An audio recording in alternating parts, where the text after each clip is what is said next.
You are now listening. You are now listening to the Black Male Educators Alliance podcast. Lifting our voices. Lifting our voices.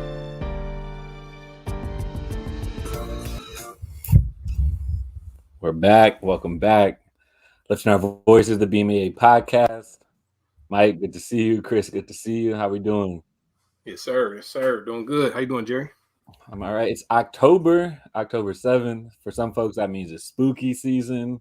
For some folks, that means it's pumpkin spice latte season. For some folks, though, that means it's HBCU homecoming season. So that's what we're here tonight to do, celebrate HBCU homecomings. We got a few guests tonight. All HBCU alums are going to talk to us a little bit about their journey, their past, and obviously what their homecomings mean to them. But first, Chris, last 2 weeks, we're now really in the thick of it. How's that last 2 weeks been for you? Yeah. It's been good, man. I think last time we were here, I was talking about I had 2 birthdays coming up. My daughter's birthdays are back to back. Got through that. Then had to, pawn no jewelry or nothing. Did like some big parties.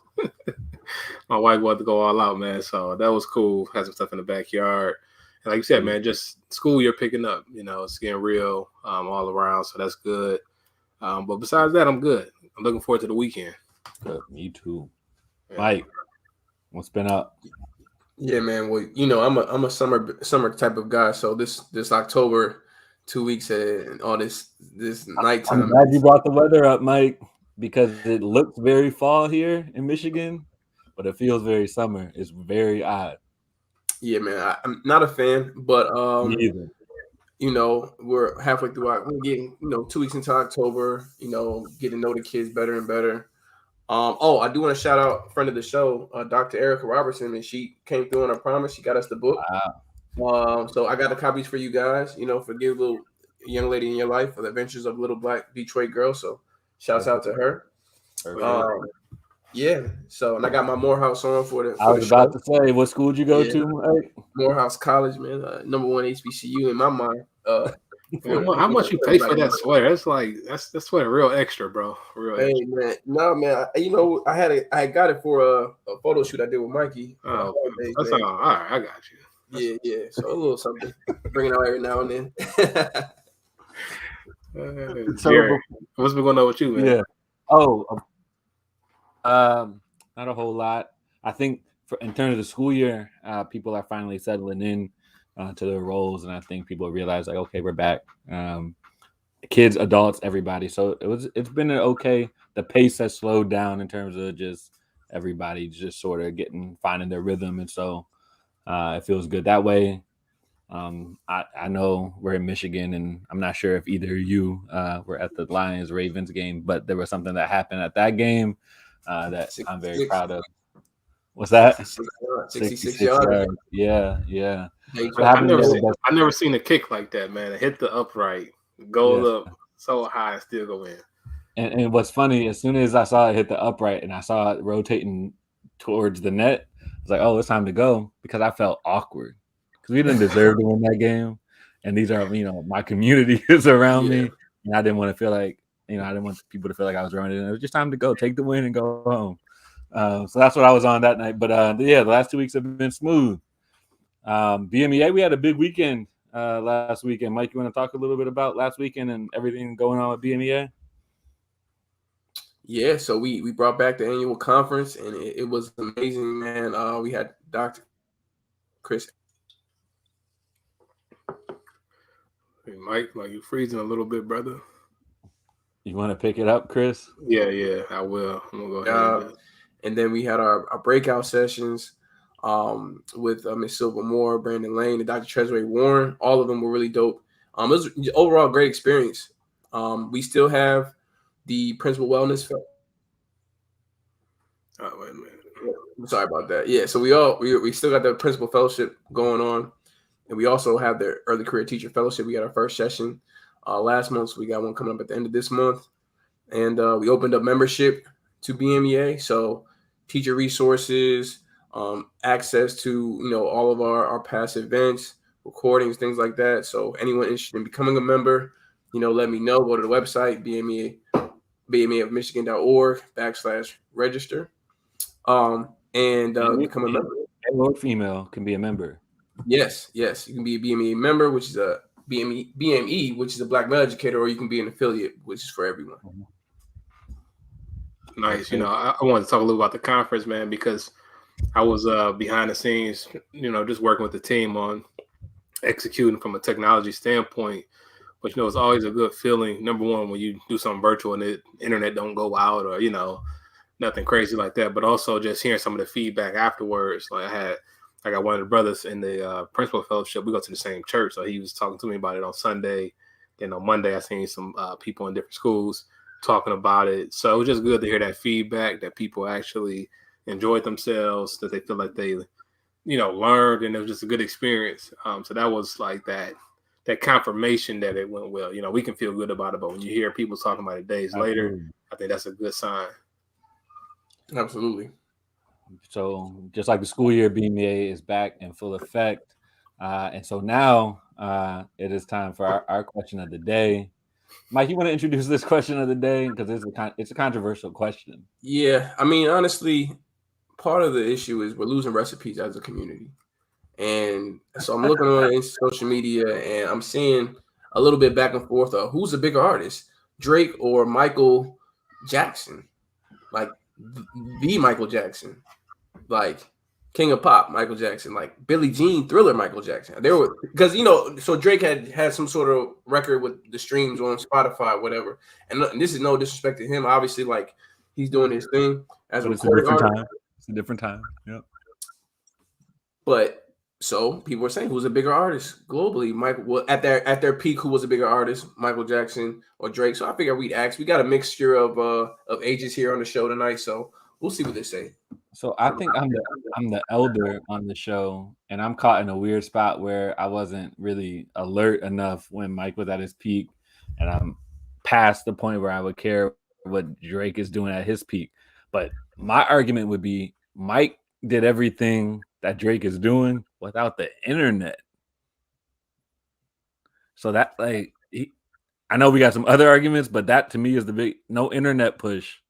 He had to really go out and get it. So you're saying that Mike was getting more plays? I mean, I know we didn't have the internet, but who got more plays? Well, it's about reach. It's much easier to reach folks in other countries with the internet. Okay, I hear you. Mike could go anywhere he wanted to put a concert on, and folks knew who he was without the internet. Mike literally couldn't go anywhere he wanted. Like he literally couldn't go anywhere without millions. Or that, yeah. You know what I'm saying? Outside his hotel, outside his car, like it was a phenomenon. Yeah, people fainting. I used to see that. My son called him, say he wanted to be Michael Jackson. He didn't say Drake. You know what I'm saying? And that's the Mike wasn't even around when your kid was born. You know what I'm saying? Yeah. Well, listen, I agree with Mike, by the way. I'm just playing my role as a host. Don't nobody, thinking I'm crazy. But we're gonna hear from some different people because I can make the argument that, hey, listen, I mean, numbers wise, Drake is bigger, but I can go there right now. But there's more numbers. You're right. But that's like saying the economy, like, the economy bigger today than it was 20, 30 years ago. Yeah. I mean, facts are facts. Not like the NBA conversation about like, is Bob Cousy better than Kyrie? He might be smarter than Kyrie, but he's not better than Kyrie at basketball. Mm-hmm. Right?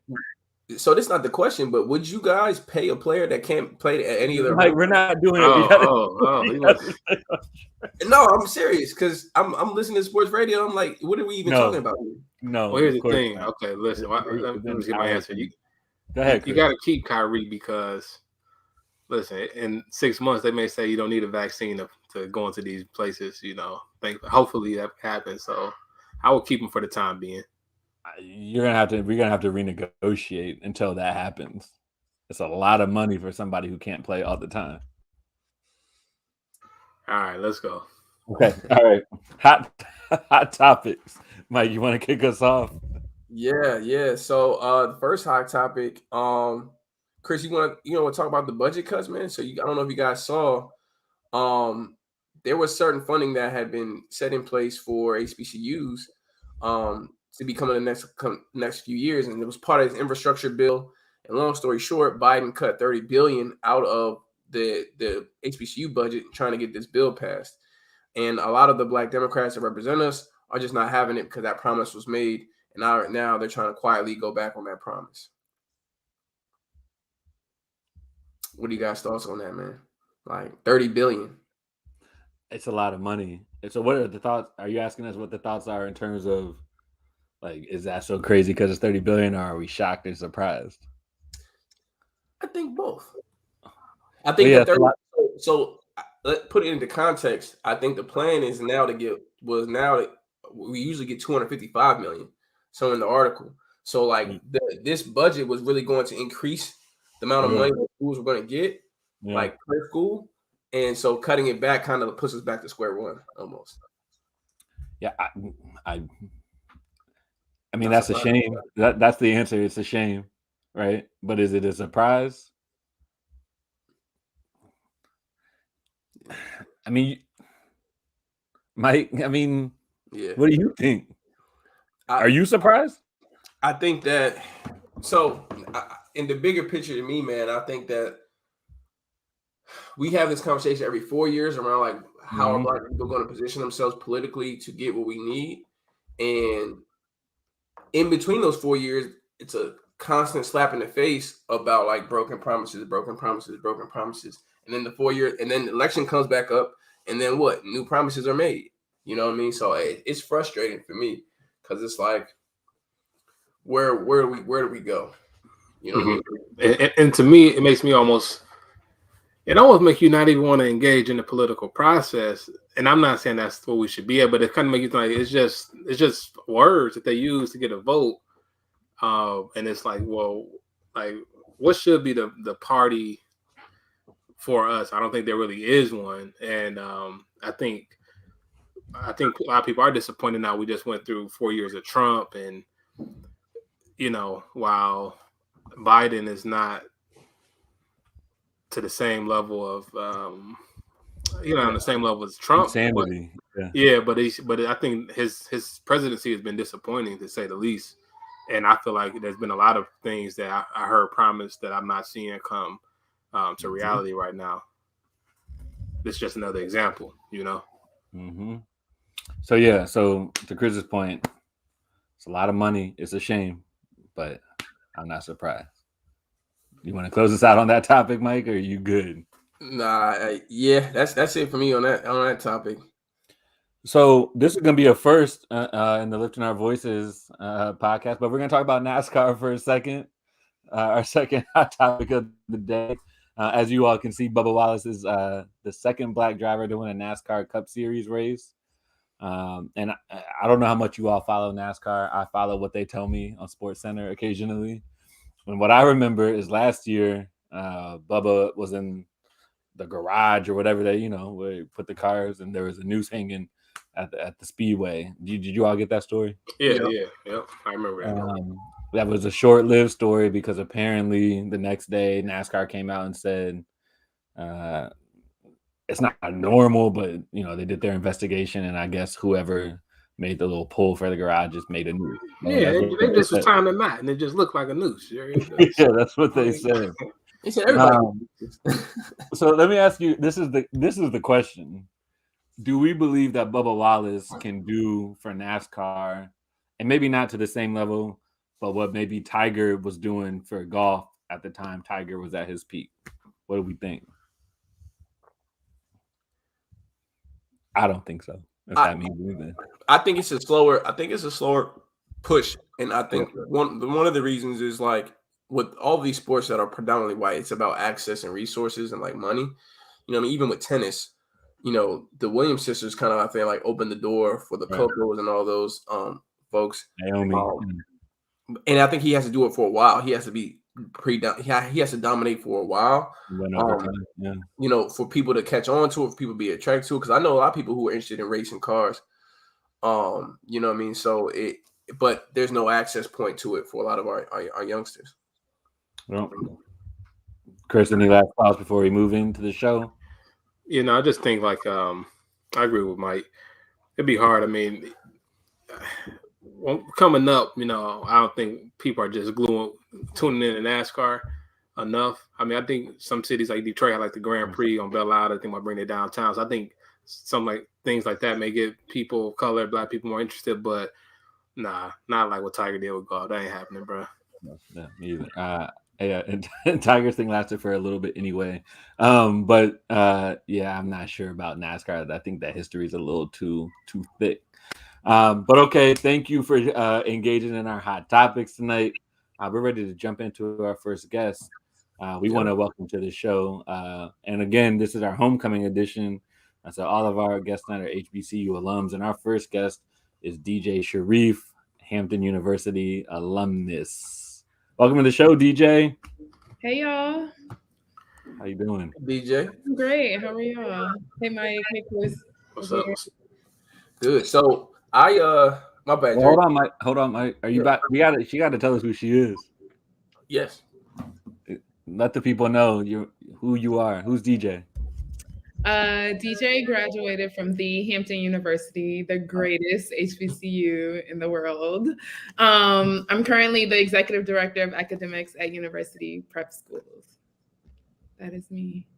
And a proud member of Delta Sigma Theta Sorority Incorporated. Okay, I was gonna say, is that it? Okay.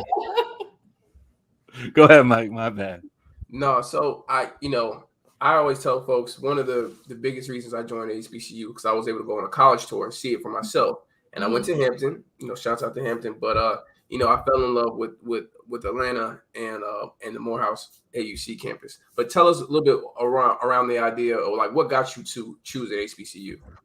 Yeah, so I went to school. I grew up in Harlem, New York, which was predominantly like Black and brown. Then I moved to Ann Arbor, Michigan, very not Black. But I went to Ypsilanti schools, which was a lot more diverse.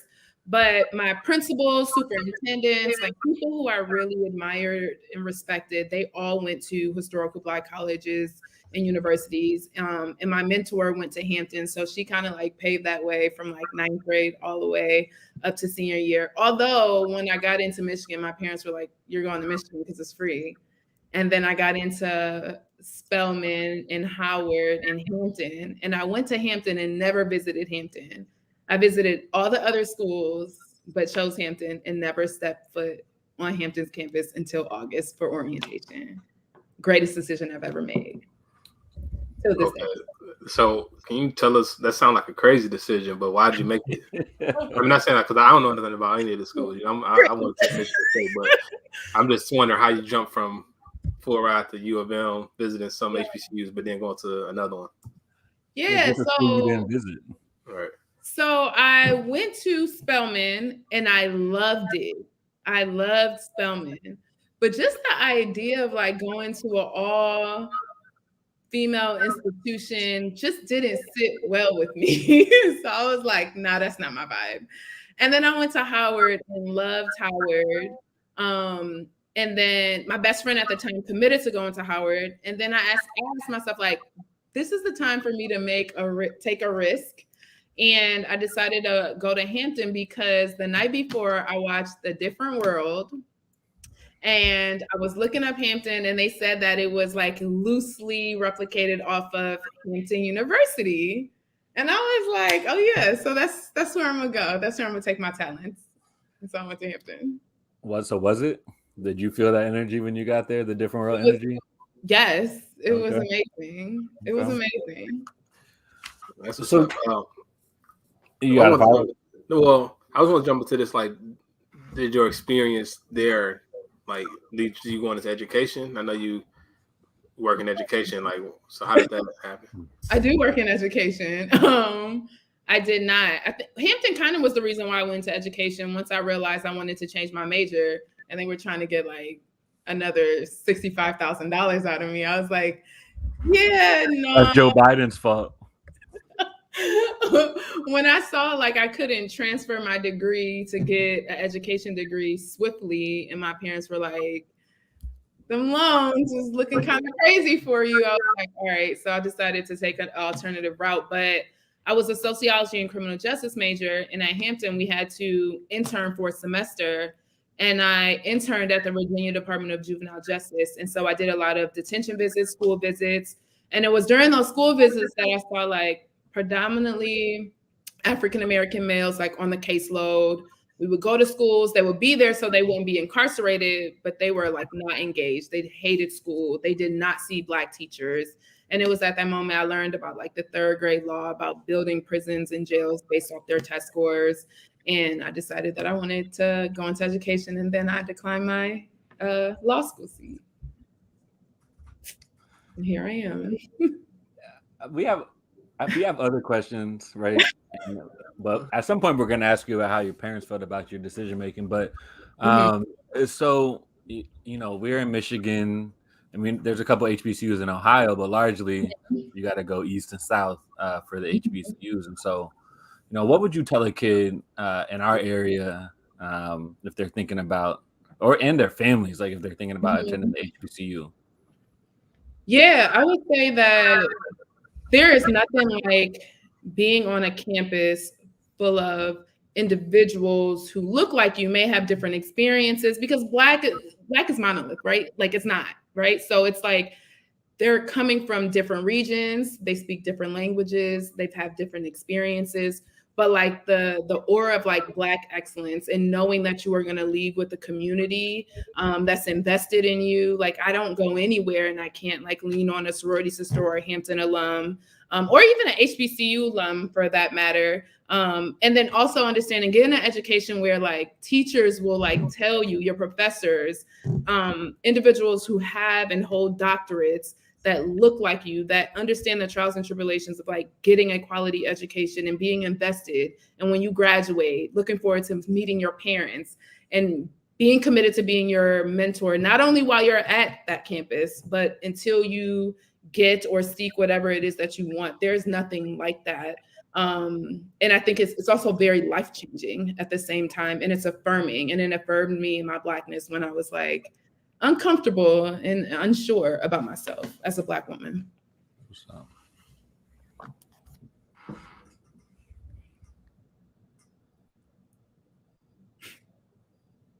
So what did your parents, going back to what Jerry got at, you made that decision, how did your parents take it? What was their response to you wanting to go there? Oh, they took it really hard. I think my mom, like, she looked at me and like told me like in the sweetest way that like, yeah, you're not going. You're not going. And I was like, yeah, no, I guess I'm just not going to school. Like, and that was I'm West African. That was very bold for me to look at her and tell her like, yeah, then I'm just really not going to school. Like, okay, great. So what do you want me to do after graduation? And she just took me as a joke. And so then I just started like rallying my mentors, my teachers that my mom respected, my aunts, my uncles, everyone was blowing my mom up to beg her, because then the conversation was like, how are you paying for it?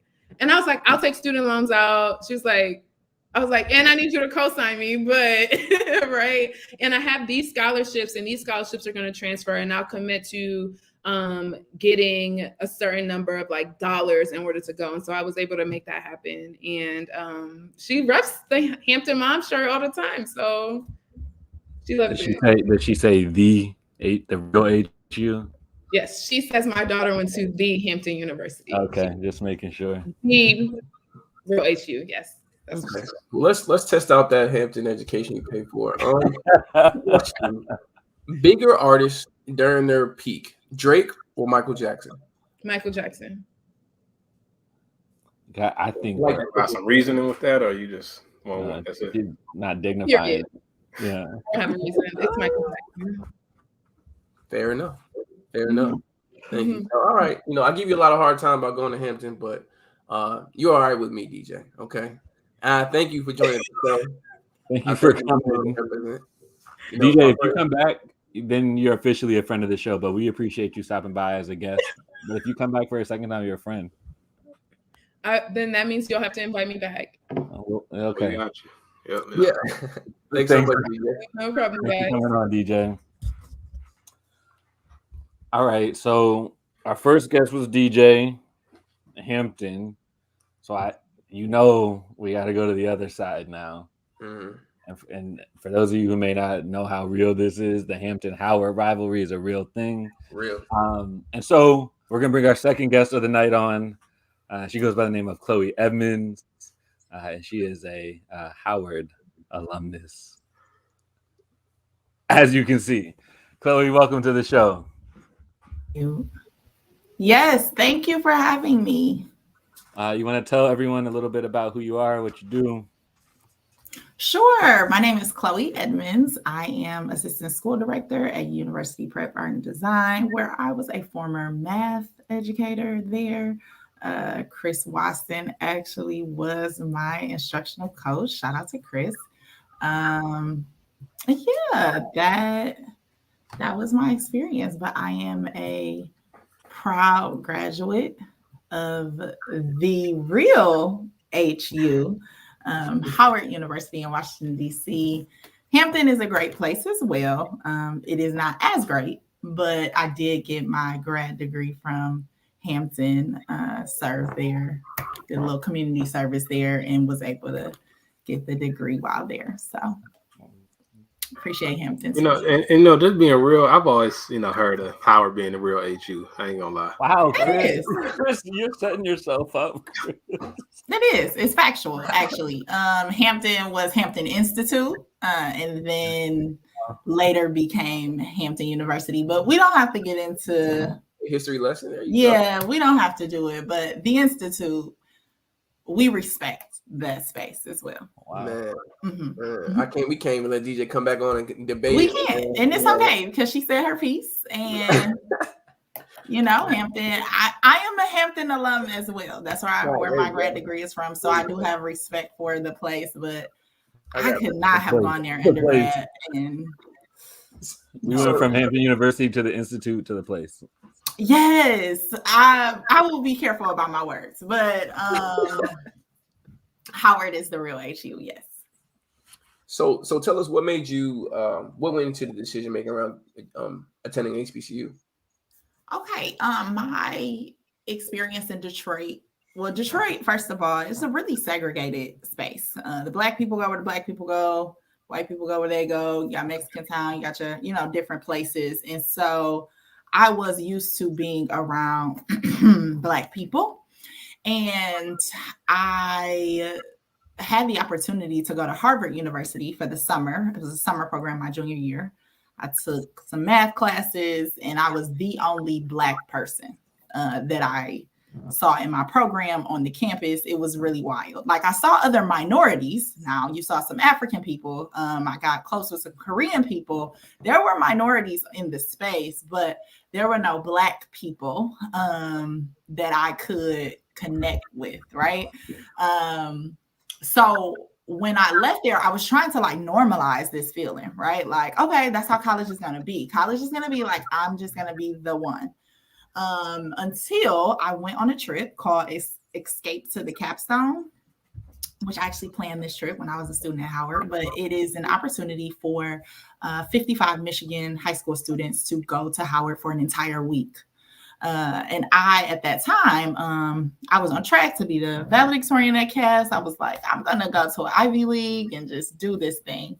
But I also was a high school student who wanted to go on a week-long trip to an HBCU. So I went and I fell in love with the HBCU energy. So a lot of people don't get to spend a week at a campus, right? So I was going to classes, going to parties. Unfortunately, I went to the probates, I went to the game, and I went to a bunch of the different events that they had on campus. And I think what sold me were the students there. It wasn't, people talk about having teachers that have this special feeling for you. And we had that. We loved our teachers, and some of them were not Black, but we can talk about that another day. The students it was this easy ambition that everybody had. And it was this go-getter mentality. And it was an audacity to just be who you want to be and do so immediately. So people were not like, when I graduate, I want to be this thing. And when I figure out who I want to be this thing or this person. People were actively in search of their identities, and they were being very bold about it, and to be in a group of people where nobody is just going with the flow. Nobody is just in school just to be in school, but people have this audacity and intentionality of just becoming who they want. If you're in a group of people, one person is like interning on the Hill, somebody else is shadowing their dream job. This girl has on clothes she just made in her dorm. People are dressed like for these careers that they want, and it's like you have no choice but to start being decisive about who you want to be, and you have accountability all around you to become that person now rather than later. And that is something I felt like I needed. And then it was just a familiarity with all the people that was very natural, because you could just be your full self. It was safety. It was a safe space. It was a comfortable space to explore who you want to be and just start being that person. I think, Chloe, I know you said, you're assistant principal, but you might work for HU admissions is what it sounds like. Yeah, I did work for admissions for a little bit. Okay. Did work there. Mm-hmm. Hey, Chris. I did. Yeah, no, I felt like Chloe gave me like some version of that speech before, and every time I'd be like, man, I should have went to HBCU, or my daughter should have went to HBCU. So, yeah, definitely. You sell it well. Save me your money, but yeah. Right. No, I mean, hey, is this gonna be scholarship? Especially with Joe. So let me ask you this, right? Ain't no small scholarships coming to Michigan students. Anyway. Mm-hmm. So let's talk about this. You talked a little bit about the experience when you went there for that week. I'm curious, at that point, did you then decide you wanted to go into education, or what was your vision for yourself, and then what kind of led you going into education? Like I said, before I got to Howard, I was going with the flow, and I was still going with the flow when I got there until I was a Gates Millennium Scholar, and they said, we are not paying for anything else until you declare your major. So I had to do some tough thinking about what I wanted, who I wanted to be. This charge to become who you wanted to be became challenging. So I just joined a bunch of organizations on campus, a bunch of them. And a lot of them were community service organizations. So I got the opportunity to do a lot with youth in the area. Howard is a community school, as many HBCUs are. They do a lot in their space.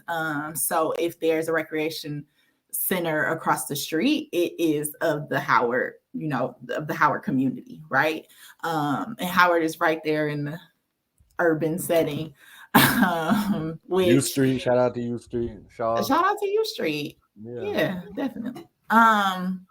So I was becoming comfortable with serving youth, and then my own experience of who I am, the woman I am, is a product of passionate adults in schools and nonprofits and community organizations who helped raise me. But Howard was all about that as well.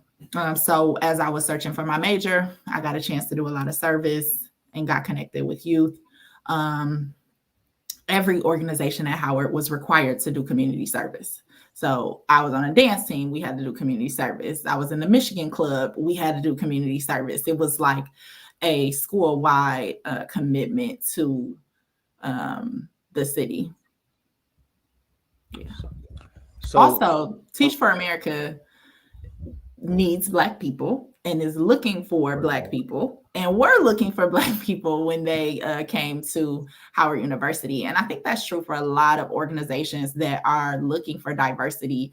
They seek these HBCU spaces for their great, African-American or Black people who are able to kind of give their organization the color that it needs, but also the impact that having diversity in the space needs. So Chloe, I was gonna ask, what would you tell a student? But you already did that already in your first answer, and you gave us the elevator speech. But DJ, she was very matter of fact with the Michael Jackson versus Drake debate. She had her person, and we know Howard and Hampton's rivalry, but do you agree with DJ on the Drake MJ debate, or where are you at with Drake versus Michael Jackson in their peak? I Okay, hold on a second. have, you know what? I really don't have any grounds to even vote on this. So I'm going to go just based on my personal experiences. I am not a fan of Michael Jackson. Don't say anything. Nobody respond, please. Thanks. Nothing truly against him. I just can't. There's a masculinity that's missing for me. So I don't really get into debates that involve him. So I just let him be. But I do understand he's like iconic. Okay, great. But I served on Howard University homecoming staff, and understanding all that goes into planning Howard University homecoming and all the money that goes into planning Howard University homecoming. Drake came to Howard University homecoming for $0. And he performed several songs at our Yard Fest.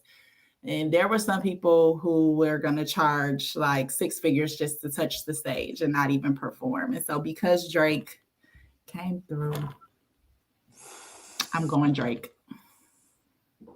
Boom. There we go. For Howard. I'm going Drake for Howard. Drake snuck a win in there. I'm not gonna lie. It's 1-1. I truly did not see this one coming, but hey, if that's your experience, I can't push against that. Yeah, but he's an icon, just not really not your ministry. I get it.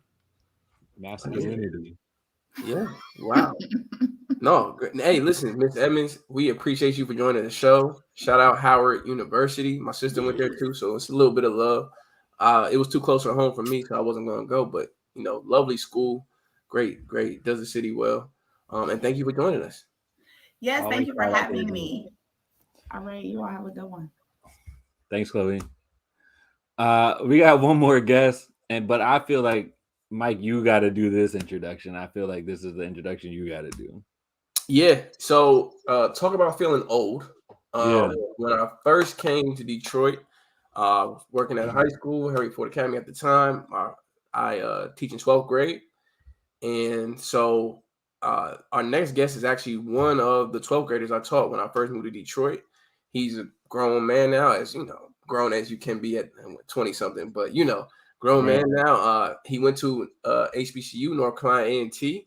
He's an alum now, working, paying his bills. So I feel like a dinosaur. But next guest is Aaron Anderson. My guy. Aaron, welcome to the show. What's up, you guys? Thanks for having me. Just tell everybody a little bit about who you are, what you got going on. Definitely. Aaron Anderson. I work for Henderson Engineers. I graduated from North Carolina Agricultural and Technical State University. I have a degree in architectural engineering, and now I'm an electrical engineer.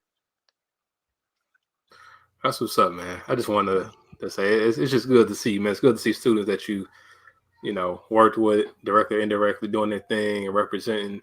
I mean, you on here, man. You looking all sharp, It's good to see you, brother. Got his own place, like what I mean. I know, man. Look at they got the bachelor pad out there. It's all good. Look at this guy, man.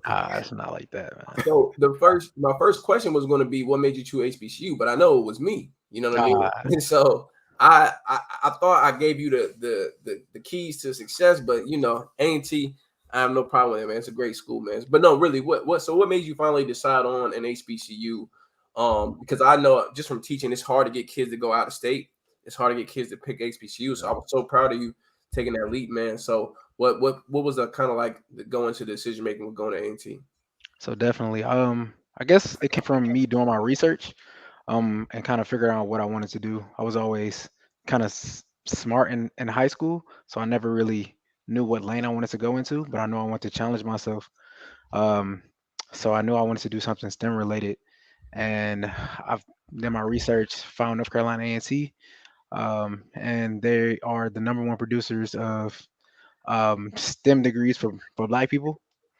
and HBCUs they produce 25% of all STEM related degrees for Black people. So I kind of did that, and then I went on I was in Midnight Golf in Detroit, and then we went on the college tour, and I was able to see HBCUs and kind of I landed on A&T, and that just brought me home. Yeah. Let me jump in with this because I think that's like a common theme I hear for people who do go out of state or go to HBCUs. They got to experience the campus. So talk about what that college tour was like for you. What made you go, and like what impact it had. Yeah, so when you go on things like that, you never really know what you're getting yourself into. It's always a new experience, and you kind of just you get overwhelmed because there's so much information. It's not like other college tours, or HBCU tours are not like other college tours where they just kind of hand you pamphlets and walk you around. You go to the caf, and then you kind of leave. They had great tour guides, and that's actually the reason why I became a tour guide when I was actually in school, because the tour guide we had was just so energetic, kind of told us the real. They were like, I'm just gonna be real with y'all. I'm not gonna sugarcoat it. I'm not really gonna go by the script, because they knew that how important um, getting young Black kids to go to college was, and they poured their heart out into us on every HBCU campus, and that just kind of pushed me in the right direction that I needed to be to get right. So, Aaron, I got two questions for you. One is like, what would you say? Like, there's a bunch of 16, 17-year-olds in Detroit that are had to start thinking about college. Like, what would your pitch be for them to join the HBCU? And then I got a second question. So answer that one first. What's your pitch to a 16, 17-year-old kid in Detroit to find their way to a HBCU campus? I know growing up in Detroit, we kind of stick together, kind of similarly to what Chloe said. It's very segregated, but the Black people stay with the Black people, and we kind of do things that are comfortable for us. And I know going to college is a big leap just in general for like any city kids, but also going to a HBCU is different because you kind of think that, "Oh, I'm already around Black people. I know what it means to be Black," but you don't know what it really means to be Black for yourself and what that kind of means to the world. And I feel like every person should make a jump, but you need to do what's right for you. And if that means going out of state, out of the country, wherever, I'm always gonna push HBCUs and definitely A&T. But that education that HBCU gives you is way different from um, the experience that you'll have at a PWI. So Right. All right. So keeping in mind that this is a family show, but this is also our homecoming edition, and we know A&T got GHOE, the greatest homecoming on earth. Aaron, remember this is a family show. What was your favorite homecoming experience? um, definitely our games that we have, our rivalry games. We just kind of moved out of the MEAC conference for our football games, but when I was in college, we were always in the MEAC, and the A&T had the number one HBCU football team for every year that I was in college. So we always went to the Celebration Bowl in Atlanta. So experiencing that, I mean, the stadium is packed. It's so packed that we can't even sit in the stands. We get to get on the field. Like it's crazy. Experiencing that. Experiencing the sororities and fraternities that's to handle their business. It's just that experience within homecoming is none other. Like you go to A&T, obviously for the books, but it's the second half of the camaraderie that you have with everybody else within the city of Greensboro. Um, that's that's like none other. Let me ask you this: you're an engineer. Like, were you always good in math, and what like inspired you to go into a STEM field? So I would say I didn't think I was good at like STEM related, like math and sciences, but I knew that that was what I needed to push me. I was good. I was good enough in high school, but I knew that I needed to take the extra leap, and I didn't think that anything else. The way my mind work was so analytical that I needed to use STEM related um, kind of topics to push me to the next level. And I didn't really know which way I was going in because at first I wanted to be an architect. And then there aren't any HBCUs. There weren't any HBCUs that had architect as a major. So I kind of found A&T that had architectural engineering. And when I got to college, I learned is that architectural engineering is not architecture. It's way more math and like a lot more math than and so but I stuck through it and I came out on the other side and I'm so happy that I stuck with it because this is one of the best decisions I ever made. What's up? Hey man, it's funny you tell that story because my Morehouse story is similar. I went to Morehouse misreading the I was going either way, misreading the thing, thinking that they had architecture, and they said they had architectural engineering, but it was due to degree program, and it was like you spend some years here, and then they'll send you to an engineering school that actually has engineering. So I thought that I was going to be able to pick the engineering school and just go to Georgia Tech, which was still in the area. I didn't want to move, but architectural engineering was only offered at North Carolina A&T, and I wasn't leaving. So and I actually have a friend who did that, who ended up graduating from A&T, went to Morehouse, went to A&T. So it's just funny you mentioned that, man, like similar story, but I'm so glad it worked out for you, man. I'm really proud. I'm truly proud. You went all the way through there and you're doing what you were supposed to be doing. So truly proud of you, man. I really appreciate you joining the show, man. Thank you so much. Appreciate Hold you. on, wait. We got to ask Aaron a Oh question. yeah. Oh no, this is the one I wanted to know. You got to break the tie, man. Drake or Michael Jackson? Okay, so I thought about this alone. I was thinking about this before. Listen to everybody answers. I'm more towards. Okay, let me answer the question first of all. Michael Jackson, but you got to think about it. Back in the day, I mean, I wasn't there obviously, but you had to go to the store, go buy a record. But there's also radio play that gets added into those numbers. And now Drake is super big, nowhere near as big as Michael Jackson, but he has the streams, and it allows like us to see what the people are actually listening to. So that's why he had all those number ones, and like his whole half his album was a number one at one time. So it's a better way for us to see what people are actually listening to, but not the global impact. So Michael Jackson takes the cake, but Drake still got a little bit of pull right now. It sounds like you gave a lot of reasons for Drake, but ignore the data and go Nah. So Michael Jackson definitely. We that's a thoughtful answer, Aaron. We appreciate that, and thank you for breaking the tie. Good luck, and if you ever want to come back on the show, you let us know. All right. Thank you so much. Thank you guys for having me. Thank you, Aaron. Thanks, Aaron. I feel like we need some like horns or something in the background as we close out. Just some HBCU band music. Yeah. So is he allowed to call me Mike now, or he still have to call you? I don't know how's that work. Mike, what are you comfortable with, Mike? I don't know, man. Bro, man, I see him in his own spot, man. Just talking so like an adult, man. It's crazy. But as long as he doesn't call you Lil Mike, that it's all good. Right? Right, it's all about this. Don't the respect remains, Yeah, it's all about. Yeah. So we thank everybody for joining us. Mike, you got anything on for BMEA before we close out? Events, anything coming up? Or are we good? No, we're good for a little while, man. Like I said, keep checking out the show. Subscribe to YouTube. Check out our show. Go to the website BMEAMichigan.org. Make sure you're registering. Check out some of the past stuff we've done, and tune in 2 weeks for our next episode. And Drake, if you're listening, if you ever want to come on the show and you feeling like the way you felt when you gave Howard their show, let us know. You can come on. Then we can have another conversation about Michael Jackson and Drake. Chris, do you want to close us out with anything about Drake before we get off? No. I just want to say, Michael Jackson the GOAT. I'll just have to, bring some flavor to the other side. All right. Shame on Chloe. No, I'm joking.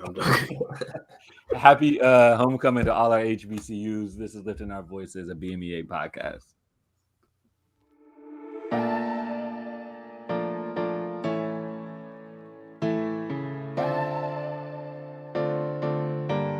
You are now listening to the Black Male Educators Alliance podcast. Lifting our voices. Lifting our voices.